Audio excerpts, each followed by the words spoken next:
Hello नमस्कार जय हिंद। जीतने वालों को मेरा सलाम और जीतेगा वही जो विश्वास करेगा, जो यकीन करेगा। कविकुल सीरीज चल रही है अपनी और आज हम बात करते हैं जगन्नाथ दास रत्नाकर की।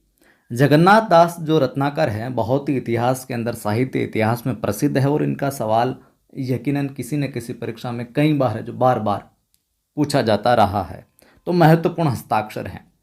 बात करते हैं प्रमुख बातें, प्रमुख ग्रंथ, क्या क्या इन्होंने काम किया, क्या क्या इनके विषय में कुछ बातें रही है वो देखिए।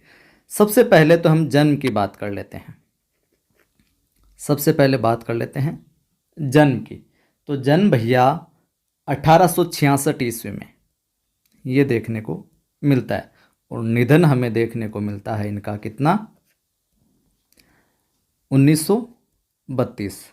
मोटा मोटा याद रखना कि 1866 में जन्म, निधन 1932 ईस्वी में। मैं प्रयास वही कर रहा हूँ कि जो इम्पोर्टेंट राइटर हैं, इम्पोर्टेंट कवि हैं, जिनके सवाल बार बार पूछे जाते रहे हैं किसी न किसी परीक्षा के अंदर, जो महत्वपूर्ण है, वही आपको मैं यहाँ पर करवाऊँ। तो अच्छे से आप ध्यान में है जो रखिएगा। नोट करते चल रहे हैं तो अच्छी बात है, नहीं करते चल रहे हैं तो एक दो बार वीडियो को सुन लीजिए। जन्म स्थान की अगर हम बात करें कि जन्म कहाँ हुआ, तो 1866 में होता है और काशी के अंदर होता है। निधन 1932 में हो जाता है। प्रमुख बातें इनसे, इनके जीवन से संबंधित प्रमुख बातें जो कि परीक्षा के अंदर बार बार पूछी जाती रही है। पहली बात की मैं अगर बात करूं तो जो बिहारी सत्सई ग्रंथ है, बिहारी सत्सई सत्सई ग्रंथ की टीका, बिहारी सत्सई ग्रंथ की टीका, बिहारी सत्सई ग्रंथ की टीका किस नाम से? बिहारी रत्नाकर नाम से, जो कि पाठ्यक्रम में है। बिहारी रत्नाकर नाम से संपादित करी। ये कई बार पूछा जाता है और जानना जरूरी भी है। संपादित की, जो कि एक प्रामाणिक संस्करण माना जाता है बिहारी सत्सई ग्रंथ से संबंधित। तो बिहारी सत्सई ग्रंथ की टीका बिहारी रत्नाकर नाम से संपादन किसने किया? जगन्नाथ दास रत्नाकर ने किया। दूसरी बात, इसको मिटा देता हूं मैं वापस। यहां पर दूसरी बात, प्रमुख बातों में आप लिखिए। दूसरी बात यह है कि इनको, किनको? जगन्नाथ दास रत्नाकर को भक्ति काल, लिख लो, इनको भक्ति काल और रीतिकाल, भक्ति काल और रीतिकाल का क्या समन्वयक कहा जाता है? समन्वयक कहा जाता है, कहा जाता है। ध्यान में रखना, भक्ति काल और रीतिकाल का समन्वय किसको कहा जाता है? जगन्नाथ दास रत्नाकर साहब को कहा जाता है। इनकी एक बात और प्रसिद्ध है और कई बार परीक्षा में पूछी गई, चाहे नेट की परीक्षा हो, चाहे कॉलेज लेक्चर हो, फर्स्ट ग्रेड हो या सेकंड ग्रेड हो, कहीं भी पूछी जा सकती है और ये कई बार आई है पंक्ति। इनको, या माफ कीजिए, इन्होंने खड़ी बोली के समर्थकों, खड़ी बोली के, इन्होंने खड़ी बोली के समर्थकों को हठी और मूर्ख कहा था, मूर्ख कहा था।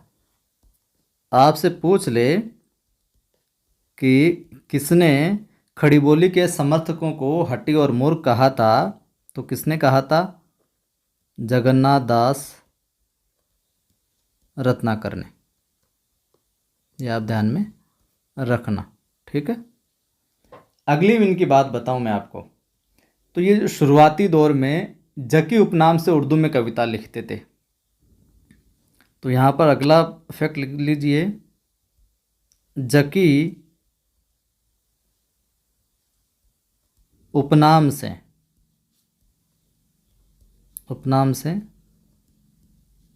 उर्दू में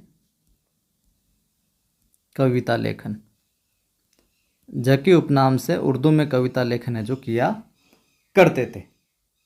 बाकी फारसी के, संस्कृत के, प्राकृत के, मराठी, बांग्ला सब भाषाओं के ये ज्ञाता थे और ब्रज भाषा के मर्मज्ञ थे, ये विशेष तौर से ध्यान में रखना। और द्विवेदी काल के अंदर भी शुद्ध और परिष्कृत ब्रज भाषा में इन्होंने कविताएं रची, क्योंकि ये ब्रज भाषा के मर्मज्ञ है जो माने जाते हैं। अब इनकी रचनाओं की हम बात कर लेते हैं। ये तो इनकी विशेष बातें होंगी जो परीक्षा में बार बार पूछी जाती रही है। देखिए प्रमुख रचनाएं, जगन्नाथ दास रत्नाकर की हम रचनाओं की बात करें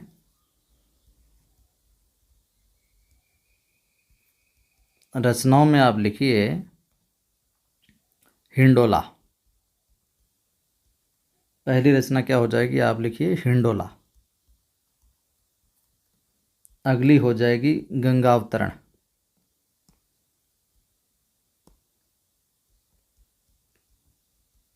गंगावतरण।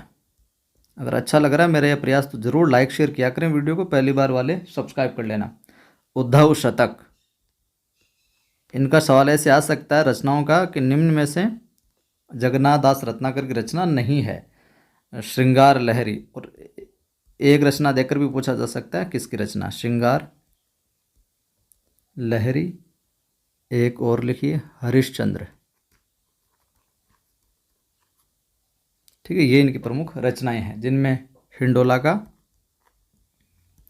1894 समय देखने को मिलता है, गंगावतरण जो है 1927, उद्धव शतक 1929। ध्यान में रखना उद्धव शतक को, श्रृंगार लहरी और हरिश्चंद्र। इनमें गंगावतरण, हिंडोला और उद्धव शतक को तो जरूर ध्यान में रखें, ये रचनाएं कई बार है जो पूछी गई है। तो आज के इस वीडियो में हमने देखा जगन्नाथ दास रत्नाकर को प्रमुख बातें क्या क्या कुछ है इनको, ये इन्होंने खड़ी बोली के समर्थकों को हट्टी और मूर्ख कहा, भक्तिकाल और रीतिकाल का समन्वय कवि भी इनको कहा जाता है। बिहारी सत्संग ग्रंथ की जो टीका बिहारी रत्नाकर नाम से संपादित इन्होंने की।